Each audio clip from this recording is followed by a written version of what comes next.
የአዲስ አበባ የምግብና መድኃኒት ባለስልጣን ጥራት የጎደላቸውን ምርቶች ይዘው በተገኙ ከ1200 በላይ ተቋማት ላይ እርምጃ መውሰዱን አስታወቀ። ባለስልጣኑ ይህንን ያስታወቀው የ9 ወራትና በበዓላት ወቅቶች ላይ የተሰሩ የቁጥጥር ስራዎችን በተመለከተ በሰጠው ጋዜጣዊ መግለጫ ላይ ነው።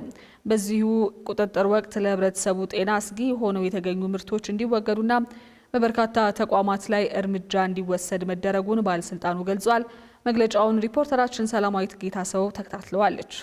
የአዲስ አበባ የምግብና መድኃኒት ባለስልጣን የ9 ወራትና የበዓላት ስራዎች ላይ የተሰሩ የቁጥጥር ስራዎችን በተመለከተ በሰጠው መግለጫ በምግብና ጤና ነክ ዘርፍ ከ25400 በላይ ተቋማት ላይ ቁጥጥር ማድረጉን ገልጿል። እንዲሁም ጥራት የጎደላቸው ምርቶች ይዘው በተገኙ ከ1200 በላይ ተቋማት ላይ እርምጃ መውሰዱን አስታውቋል። ለአብነት የተለያዩ ጥራት የጎደላቸው የምግብ ጨው፣ ውሃ፣ የቴምር ምርትና የበርበሬ ምርቶች ከገበያ እንዲወገዱ መደረጉን ባለስልጣኑ አስታውቋል። የባለስልጣኑ የቁጥጥር ዘርፍ ምክትል ዋና ስራ አስኪያጅ እንጋ እርቀታ በ2018 በጀት ዓመት ባለፉት 9 ወራት ከ123 ሚሊዮን ብር በላይ ግምታዊ ዋጋ ያላቸው ጥራት የጎደላቸው ምርቶች መወገዳቸውን ገልጸዋል። የተወገዱ ምርቶች በ9 ወሩ ብቻ በብር ነው የምንገምተው። አንዳንዴ 123 ሚሊዮን ብር በላይ ግምታዊ ዋጋ ያላቸው ምርቶች ተወግደዋል። ከዚህ ውስጥ 78.3 ሚሊዮን የሚሆነው ምግቦች ናቸው። ምግብና ምግብ ነክ መጠጥ ናቸው።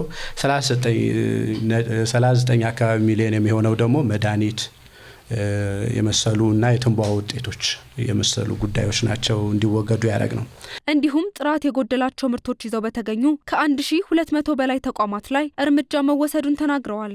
ይህን ካረግን በኋላ ተቋማዊ እርምጃ ደግሞ መውሰድ አለብን። ቅድም እንዳልኳችሁ ተቋማዊ እርምጃ ላይ ይህን ድርጊት በፈጸሙ ተቋማት ከማስጠንቀቂያ ጀምሮ እስከ ስረዛ ያሉ እርምጃዎች ለመውሰድ ጥረት አድርገናል። ለአብነት 187 የሚሆኑ ጤና ተቋማት፣ 68 የመድኃኒት ተቋማት እና 4 የጤና ባለሙያዎች ላይ እርምጃ ወስደናል።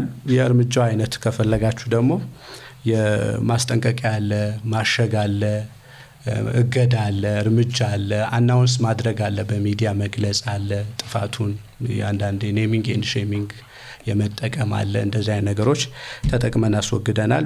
በጥቅሉ 1230 የሚሆኑ ተቋማት ላይ ከማስጠንቀቂያ እስከ ስረዛ ደረጃ ያሉ እርምጃዎች መውሰድ ችለናል። በተጨማሪም መጪውን የፋሲካ በዓል በማስመልከት በተለያዩ የምግብ ማከፋፈያና መሸጫ ቦታዎች ላይ የዘመቻ ቁጥጥር ስራ መሰራቱም ተገልጿል።